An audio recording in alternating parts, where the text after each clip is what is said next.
If I had to name one Warframe who's just absolutely perfect, then it has to be Protea. Oh yeah, and Gauss. Gauss too. There are actually 2 frames that I would consider perfect. However, Gauss is the one who got a super sick new skin with the recent update, and my last build on him is like 10 years old or something. Let's do a refresh. Let's talk about how Gauss, the perfect Warframe, got even perfecter in 2026. Big shoutouts to all our generous channel members, and now let's jump right into it. Point number 1 on our agenda: what can the man even do? Before we get into his skills though, a word from today's sponsor, Opera GX. That's right, Gauss is full of action, and so should be your browser. Introducing GX Mods. With Opera GX, you have the ultimate customization options. Just head to the GX store and combine all the mods that float your boat. Dedicated and dynamic wallpapers that react to your actions on screen, background music and sound effects, custom UI fonts and icons, or complete shaders that might or might not give you cyberpsychosis. And the best thing, the mod menu on the sidebar lets you easily switch them on and off at a moment's notice. But of course, fashion is not everything. Good then that Opera GX is super slim on your resources too. With GX Control, you can limit how much CPU and RAM Opera GX can use so that your game gets all the frames per second it needs. However, if you rather have the quickest browser connection while gaming, then believe it or not, Opera GX has a built-in free VPN service that'll make sure to always link you through the fastest connection possible. Just head into the privacy settings like this and turn it on. And if my guides ever don't help, then you might want to ask ChatGPT. And also here, Opera GX has you covered, with seamless ChatGPT integration to help you summarize articles, brainstorm ideas, and finding related content quickly. Use my link below to download Opera GX today, and thank you to Opera GX for sponsoring this video. Where was I again? Oh yeah, right. Let's start out talking about his passive. Gauss's passive ability is actually very complex and pretty unique. As you can see, in the bottom right of your screen, there's a little battery meter. This battery mechanic is unique to Gauss, and it is important for the usage of his entire kit. What this battery basically does is, depending on what you do in the mission, you either charge it up or you deplete the charge. Ideally, you want to keep the battery charge as high as possible all the time, because the higher the battery charge, the more powerful all the rest of your abilities will be. But one thing that I do want to mention right off the bat is, if you move around a lot, you're going to charge the battery really quickly. Moving is very good for getting charge. Okay, first of all, I actually want to start out by talking about his 4th ability, his ultimate, which goes by the name Redline. The reason why we go over the 4 first is that it influences how all the other abilities in his kit work, so I think it's important that we understand what Redline does before we get into all the other skills. Now, remember how we just talked about the battery mechanic? You want to keep the charge up as high as possible? Well, you might have noticed that there is a little red line. And guess what? That's why the skill is called Redline. This red line stands at 80% battery charge, and normally you can never exceed it, right? You can never fully charge the battery by default. This, however, is where our 4th ability Redline comes in. When you cast it, then you are actually able to charge the battery all the way up to 100%. This is very important for the rest of your kit, so Redline is something that you want to have on all the time. However, on top of that, there's another important mechanic. Whenever Redline is on and your battery charge goes above the red line, then you will see that there's a little percentage counter that starts right next to the battery. This percentage counter will tick up whenever the battery charge is above 80%. The higher it is, the faster the percentage will go up, and if it drops below 80%, then the percentage is actually going to start going down again. The special thing about this percentage value here is that once it reaches 100%, it will lock the battery charge at the maximum of 100% for the rest of the ability duration of Redline. This is the big jackpot that you want to have on as long as possible, because it means that all the actions which would usually drain your battery, it doesn't matter anymore. Your battery is always full no matter what you do. And this becomes very, very overpowered, as you will see when we get into the other abilities later. So yeah, long story short, what you want to do is have Redline on all the time to enable yourself to go above the red line, and then try to get this little counter here to 100% as fast as you can to benefit from the juicy low-hanging fruits of a maxed out battery. One more interesting feature on the side here, the time that it needs for this little percentage counter to go from 0 all the way to 100%, that is exactly 1/3 of the entire duration of Redline. Meaning if you have a very short ability duration, then Redline will not be on for long, but it will charge up very quickly, whereas if you have a very long duration, it's also going to take quite a while to get to 100%. That is something you should keep in mind. Most players though like to opt for maximum duration anyway. As for what changes about all the other abilities when Redline is on, we're going to talk about that for each ability as we get to that. However, if you thought that is all that Redline does, then you would be wrong, because actually this skill gives us a whole lot of buffs. To be more precise, when Redline is on, you will gain a fire rate buff, an attack speed buff, a reload speed buff, as well as a casting speed buff. And the strength of those buffs, that is tied to the battery charge. So if the battery is at 100%, you will get the maximum buff amount possible. What's important to note here though is, unlike most other Warframes, this maximum buff value actually scales with ability duration, not with ability strength. On top of that, there's also like a small feature where when you have Redline on, there are also going to be a couple of energy projectiles that are going to shoot out of Gauss and they home into enemies and deal a bit of damage. But to be honest, I don't think that this is all too much of an important feature, so I'm just going to skip over it to keep it a bit simpler. But let's finally get into his first ability, which goes by the name Mach Rush, and this is your big speedy tool. What this does is, if you tap the ability button, you will rush forward very quickly. If you just tap it, it will be a short rush and then you go back to normal, but if you hold it, then you can go into a sprint mode, which lasts for longer and slowly drains energy over time. What's cool about this skill though is that you can use it very nicely to charge Gauss's battery. Remember, when we move, the battery charges, so Mach Rush is good for that. Plus, whenever you cast the ability, you will get a flat 10% battery charge as well. So you can just spam it all day long to keep the battery full. On top of that, when you Mach Rush against a wall or an obstacle, you will create a shockwave that deals a bit of damage to enemies and pushes them away. This, in and of itself, is nothing special. However, there is an augment for Mach Rush, which is called Mach Crash, and this kind of sort of inverts this whole feature. Because with this augment, instead of pushing the enemies away with this shockwave, instead, when you run into an obstacle, you will create a vortex that sucks in enemies in an AoE. This makes Mach Rush essentially a sort of grouping tool. Just Mach Rush against the wall and all the enemies will be at your feet. If you ask me, I'm personally not all too big of a fan of this because it is a little bit clunky to play. However, if you wanted to, let's say, play Gauss into a melee playstyle, where you want to have the enemies at your feet anyway, then this one I think is perfectly viable. As for what Mach Rush does when under the influence of a Redline, well, there's actually not too much of a synergy here, it just costs less energy. Ability number 2. This one is called Kinetic Plating, and it is your main defense tool. Actually, it's so good it can make you borderline invincible. See, what happens here is, when you turn this on, you will gain damage reduction against impact, puncture, slash, cold, heat, and blast damage. The amount of damage reduction depends on how full your battery is, so the higher the better, plus you also get immune to stagger and knockdown. The cool thing here is that if you have Redline on, which allows you to get your battery to 100%, that also means you get 100% damage reduction against all these damage types. And given the fact that impact, puncture, slash, cold, heat, and blast are kind of sort of the most common damage types that enemies throw at you, it makes you borderline unkillable whenever your Redline is fully charged. The only thing that can really screw you over would be like a toxin or electricity proc or something, because against that you have zero defenses at all. However, there's also a bit of a downside. To be more precise, Kinetic Plating has a 1% battery drain per second by default, and then depending on how strong the enemy damage against you is, it will drain even more energy on top. So yeah, you gotta be a bit careful, especially at higher steel path levels, then Kinetic Plating can empty your battery in a split second.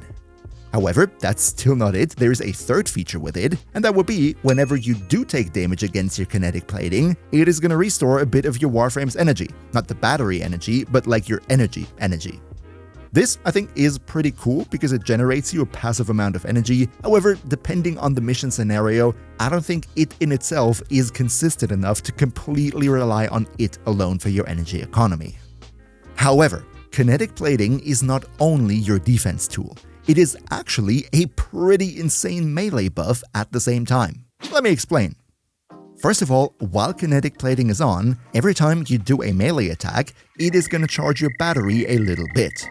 When Redline and kinetic plating are on at the same time, then kinetic plating is going to give you an additional 100% melee damage bonus, sets your melee follow-through to 100%, which is absolutely insane, because it means that you don't lose damage anymore if you hit multiple enemies with one swipe of your melee, and it also gives you 100% chance to stagger enemies on hit. Gotta keep that one in mind, and don't worry, we also have a melee build that focuses on that later. And last, but definitely not least, let's also talk about Gauss's third ability, Thermal Sunder. This one does quite a lot. First of all, whenever you use the ability, you will create an area of effect around you in which enemies either take cold or heat damage. You can tap the ability for a cold AoE, and if you hold it, you get the heat AoE. If you want to though, you can also go into the options like I show right here and just switch out the tap-hold to work the other way around. Now, if you use the cold version, it will give you 10% battery charge, but if you use the heat version, it will take away. The higher your battery charge is, the more damage these AoEs will deal, and they also inflict a guaranteed status effect to all the affected enemies when you cast them. Now, here is the fun thing. When you cast one Cold Sunder, it will inflict one cold status effect. However, if you recast it to the same affected enemies, then that won't give them another one. No, it will instantly fully freeze them, applying 10 cold status effects in total. This is very cool to freeze large amounts of enemies in a very short time. As for the Heat Sunder, this is surprisingly strong because when you cast multiple of those on top of each other, then every subsequent cast will look at the Heat DOT on the enemy and put that on top of its damage. This means if you cast it over and over again, it scales up pretty quickly, so that even with the unmodded Gauss that you see in the background right here, it is possible to very quickly kill these Steel Path enemies. However, what do you get if you combine Heat and Cold? That's right, you get Blast, and Thermal Sunder actually can do that too. If you cast Cold Sunder and then Heat Sunder, or vice versa, then you will actually inflict a blast on all the enemies. The damage of this blast depends on how much heat and cold is on the enemy, and depending on the order in which you casted cold and heat, the enemies either get pushed away if you first cast Cold Sunder and then heat, or they will be pulled in a sort of grouping ability when you first cast Heat Sunder and then trigger the blast with a cold later. This way, you can nuke enemies very quickly if you cast a couple of Heat Sunders and then trigger one big blast by finishing them off with a cold. Just one more thing here, Thermal Sunder can't only create blast on the cold and heat that it itself inflicted, you can also go and, let's say, inflict heat DOTs with a weapon and then cast one Cold Sunder to also blow them up into a big blast. This is actually very strong, as you can also see in the background right here. The numbers are pretty insane. As for what happens with Thermal Sunder when you have a Redline at 100%, well, not actually all too much, it just becomes stronger of course, and the Cold Sunder will always instantly freeze the enemies, not only after the second cast. As for the Heat Sunder, it will just flat out double its damage with every subsequent cast. As you can also see, the numbers here get absolutely ridiculous. And thirdly, when you trigger a Blast Sunder while Redline is on, then the enemies will also get armor stripped, which is very nice. Now, there are a couple more smaller synergies with this, but I personally think they're not all too important, so for simplicity's sake, I'm just gonna skip over it, and rather, I want to talk about the augment of this mod, which is called Thermal Transfer. This one infuses the cold and heat damage from your Thermal Sunder onto your weapon. When you cast a Cold Sunder, then you will get 75% cold damage on your weapon. If you cast a Heat Sunder, you will get 75% heat damage, and if you cast both, then you will get 150% blast damage. The percentage is, of course, scaling with ability strength. And just in case you were wondering, these elements do not combine with what you have on your weapon, so you don't need to worry about messing up your build or something. And as always, if you could leave a quick like for the video, that would help me big time with the YouTube algorithm, so thank you so much for your support.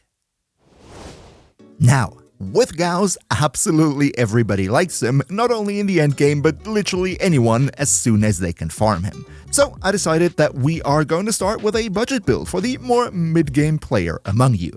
Just one thing that I want to say beforehand, I do have a whole lot of Archon shards on him, so whenever you see the duration figures on this build, this would usually not be that high. On top of that, I have a whole lot of Forma on the man. For the beginner build though, you do not need all that many. I mean, look at the capacity here, it's all gonna be fine. So yeah, with Gauss, what we want to focus on is ideally as much duration as possible. The more duration we have, the longer the Redline mode can sustain itself, meaning we get more fire rate, more attack speed, reload speed, all of that. All these figures that you see down here, they scale with ability duration.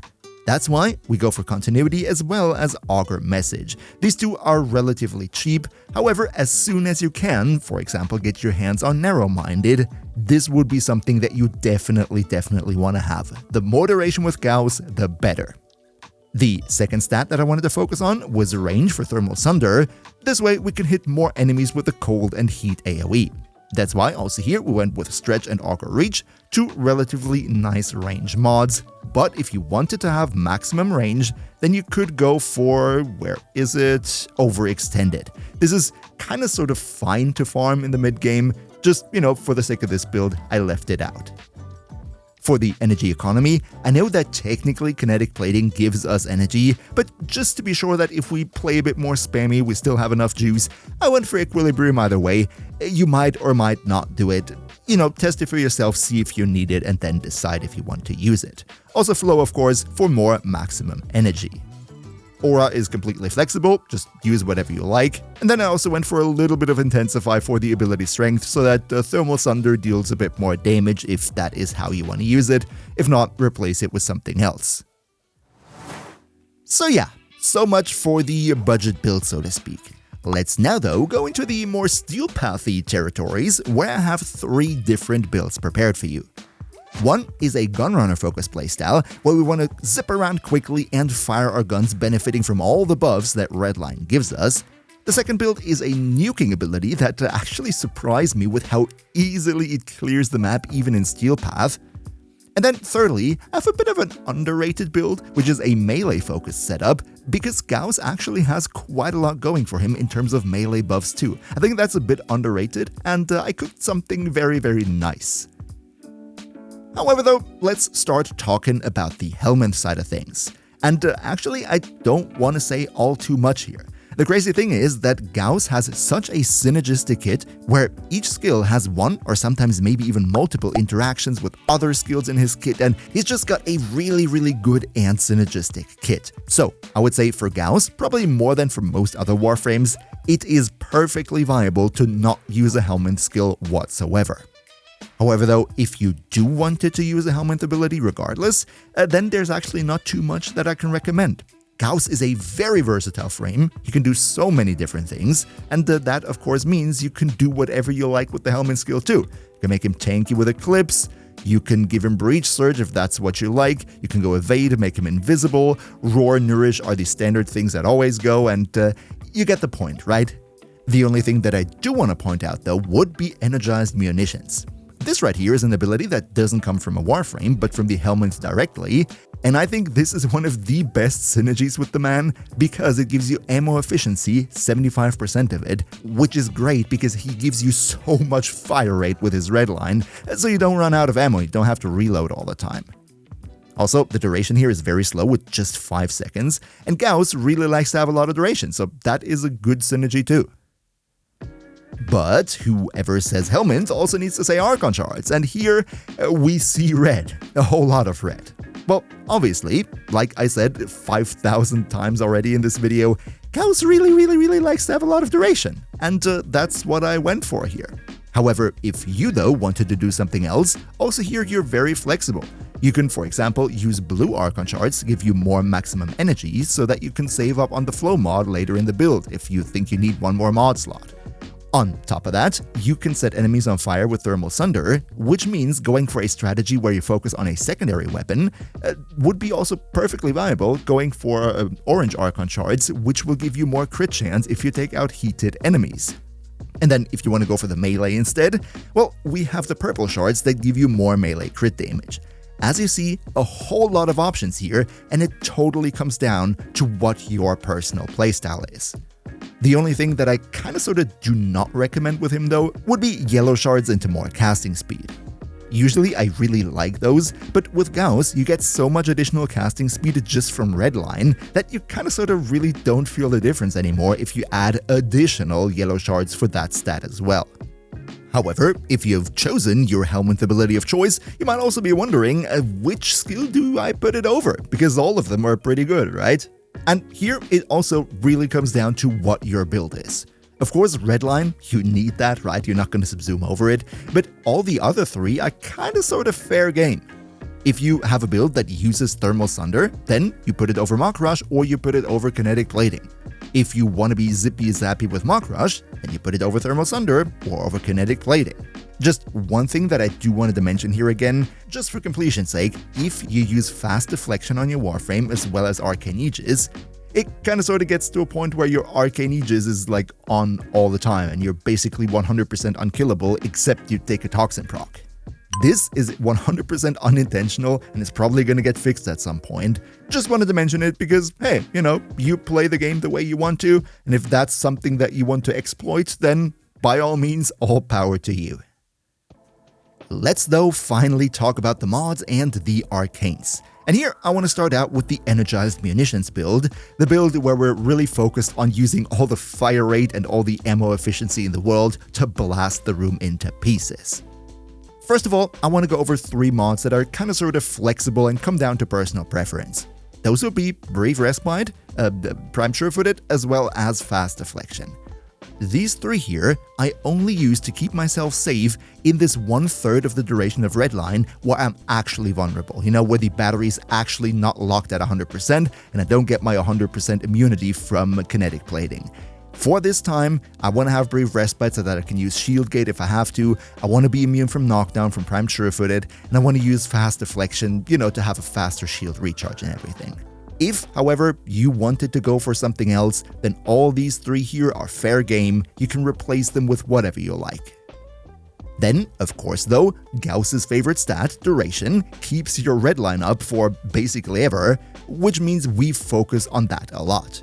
We go for Prime Continuity, Narrow-Minded, and the relatively new Arcane Concentration, which adds another 60% on top. With all the Archon shards that we have too, we will get to 370-ish% ability duration, which is really, really good. Like, your Redline is probably going to be 70 seconds or so of completely locked at 100%. It is insane. Up next, because this is a Gunrunner build, we use the Thermal Transfer Augment for our Thermal Sunder here, so that we can use that to put blast damage on our weapons. And this way, we can use Energized Munition and the fire rate from Redline to just blast everything into pieces. It's really fun. Our energy economy is going to come from Equilibrium as well as Prime Flow.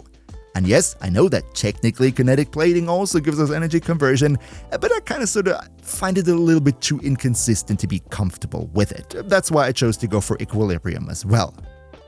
The rest of the mods then are just stretched to, compensate for the lowered ability range of Narrow-Minded a bit, a Prime Redirection because I like to have a lot of shields to be safe, but also here, right, Prime Redirection is kinda sorta flexible as well. If you wanted to, you could maybe go for more ability strength, so this way you get more extra damage from your thermal transfer. It's all fair game, you do you. Just one thing that I find very, very nice here, Arcane Hotshot is of course a perfect second arcane for Gauss. With your Thermal Sunder, you put heat on the enemies, absolutely no problem, and that gives you a big buff for your weapon as well. However, what if you don't really like to run around with your gun all the time, and you just like the sensation of having all red dots on the minimap disappear within a split second? Well, then this next NUKE build here is exactly for you. What we do right here is, we focus purely on Thermal Sunder spam to delete absolutely everything in a large area around us. That is why we actually have a relatively low duration here, because we need to focus on as much range as possible and also sorta a bit of strength so that Thermal Sunder deals good amounts of damage. As Helminth ability here, we use Nourish over our 1 because this build here is very ability spammy, and even with Equilibrium and with Kinetic Plating, I still always ran dry because I spammed Thermal Sunder so hard. So in my opinion, Nourish is kinda sorta mandatory for this one. Now, when it comes to the mods, a couple of explanations here. I went for preparation, so I start the mission with full energy and can start ability spam right away. Then I also have Archon Vitality here, which doubles the heat procs from abilities, which is perfect for Thermal Sunder. But I should say here, if you want to save up on Forma, then you can totally 100% go and, let me quickly type it in, just use a rank 0 Archon Vitality instead. We really don't care about the health value here, we just want to have this mod, regardless of rank, to double the heat procs. So go with whatever you like here. In the Arcanes, I went for, of course, again, Arcane Concentration for more duration, then also Arcane Ice Storm, which gives me more strength and duration on top. This way, with these two Arcanes on alone, we increase our duration by an additional 100%. That makes it actually pretty good. But also here, you're not forced to use these Arcanes, you could replace them with something else. It's all kind of flexible, coming down to your personal playstyle. And last, but definitely, oh boy, definitely not least, we need to talk about Melee Gauss. Because Melee Gauss, holy moly, the man is really strong. Let me show you what I mean. This right here is my melee build, and I actually did a couple interesting things here, so let me explain what we're dealing with. First of all, for this one, I wanted to be really speedy. That's why I used Rush in the Excellent slot, which is going to be crazy in combination with Mach Rush. You're going to be so fast. However, when it comes to Mach Rush, I actually went for the augment Mach Crash to create this vacuum field which sucks in enemies. Remember, this is a melee build, so I think this is actually kind of sort of a cool thing, you know, you just run into a wall and everybody gets pulled in so you can melee them away. But if you have Kinetic Plating on, while Redline is on too, then Gauss gets 100% follow through from Kinetic Plating. That is such a hidden feature, but it is a gem, meaning you can hit all the blobbed up enemies for the full amount of damage. It is really crazy. As for these stats, because of the fact that we want to group up enemies with Mach Rush, I actually went for surprising amounts of range with stretch as well as overextended, so that this way we have a grouping radius of around about 20 meters. This is kind of sort of fine. If you go less than that, it becomes less efficient. On top of that, we also needed a little bit of ability strength for our Wrathful Advance, which is going to be our Helminth ability, so that this one gives us way more melee crit chance. That is why I went for Umbral Intensify as well as Mold Augmented, plus Transient Fortitude, so, you know, to balance all the stats kinda sorta a little bit. And if you haven't already, then also check out my guide on the brand new Warframe Folly right here. Another massive shoutout to Niels V, Demon Hotel, Demon Emperor, Emperor Prime, Nos Linux Gaming, Turtlepeer on the Kaneo 2, Skylar Bowser, Mihaki, Circuitous the Almighty Rat, Leo Murasaki, Shadow Lockhart, Han Tagas, Patrosader, Boomia1, Mr. Games Plays, Save, Awendai, Zengen, Quax, Henrik5984, Blue Eagle 98, Hearthwield, Everin 8802, Gabriel Tevez, Yako Ivan Gonzalez, and all other generous channel members for your continuous support. We see each other hopefully in the next one, and until then, have a good loot.